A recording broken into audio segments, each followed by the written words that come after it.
Trash. Part 4, Chapter 4. Raphael. We met up again early evening. We slunk in different ways, as planned, and climbed up to our little box of a house, way up the ladders to the top of the pile. We were so pleased to see each other, we just shook hands and hugged and laughed.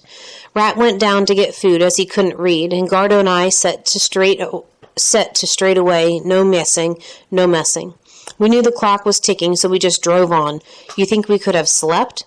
We lit a dozen candles, put them around the Bible and the paper. First we had to argue about what exactly a book code was, and though he was the one who heard about it from the old man, I can say it was me who saw how it worked. No offense, Gardo, but I've got quicker eyes. He says we did it together, and that's true. We sat and studied like two little schoolboys. The Bible covers were worn, the pages were dirty. Just inside the front was a column of numbers. 937, 940, 922. All high numbers like that, 10 of them down in a long column. Now, we'd never been educated in numbers, but to survive you have to add up and take away. None of us were stupid, so we had some ideas. The pages they marked were all towards the end, and Gardo remembered the old man had been talking about the gospel. St. John, he said, it is finished. That was where we started looking, and that's where a lot of fingers had been. All those pages were colored in and used so well they were even thinner than the rest. We had to be careful they didn't come off in our hands. The bit about the crucifixion was on page 940, the first number in the strip. So we concentrated on that page. All along the bottom, in someone's handwriting, was written, "And at that time the sky grew dark, and Jesus cried out, 'It is accomplished.' And the curtain of the temple was rent in two, top to bottom. The earth quaked, and the graves were opened, and the saints were raised." Gardo saw that each line of print had a tiny number to mark out the Bible verse, so now we tried out 100 combinations. Muddling backwards and forwards, we put the numbers in the strip against the numbers in the column. We tried counting down and then across, but it wasn't easy because nobody knew what it was we were expecting. So he'd do one thing, I'd do another, and contradict. We got to a point where we were going over the same ground again and again. All we knew was that the numbers we had, 940, .4, .18, .13, .14, had to be set against the lines somehow, so as to turn them into letters. That was what the old man had said, but whatever we tried, we ended up with gibberish. Rat came back smelling of rum with a nip for each of us. We ate and he went to sleep for a while. Gardo and me settled to trying more variations. We put out new candles and we weren't fighting any more. He'd have a go and hand over to me. While he tried again, I just sat and thought. Then he did the same.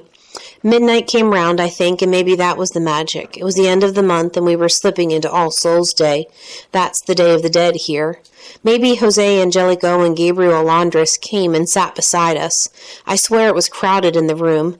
Maybe they put the answer right in his head, because Gardo hit the jackpot.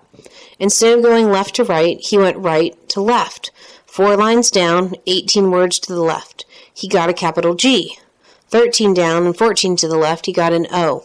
It was the first time we had a word. He moved on 5 letters and got nowhere, so we decided that the slash might mean change the page, so we turned over.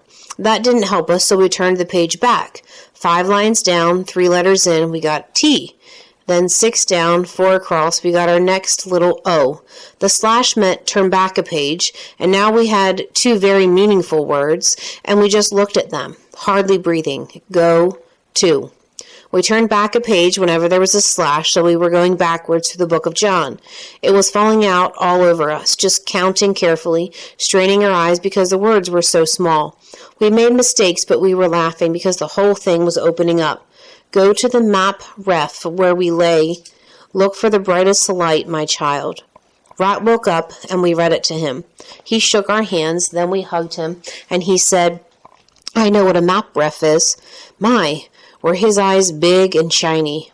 "I was in some class," he said, "and they're all doing maps. That's a map reference. That's what it's talking about. Where we lay is where we were.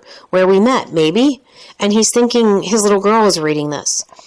"Open the map," I said. I thought even then he was being a smart arse, but we were learning to try everything anyone said, every way. "Let's look at it again," I said. We'd stared at the map 100 times, hunting it for arrows or crosses, wondering if they'd been marked and removed, straining our eyes over it. We stared and stared, and Rat said, "A map ref is a reference to the numbers, okay? It's a line of numbers." "Numbers again?" I said. My head was aching, but we went back to the letter. There were no numbers apart from the code we just cracked, so we turned back to the map. Numbers all around the edges, but still no way in, until I looked at the envelope and saw prisoner 746229. I read it aloud. "That wasn't his number," said Gordo quietly. "What was it? What are you saying?" When we arrived, we were in the waiting room, and the prison boss came in and asked Sister Olivia about the name.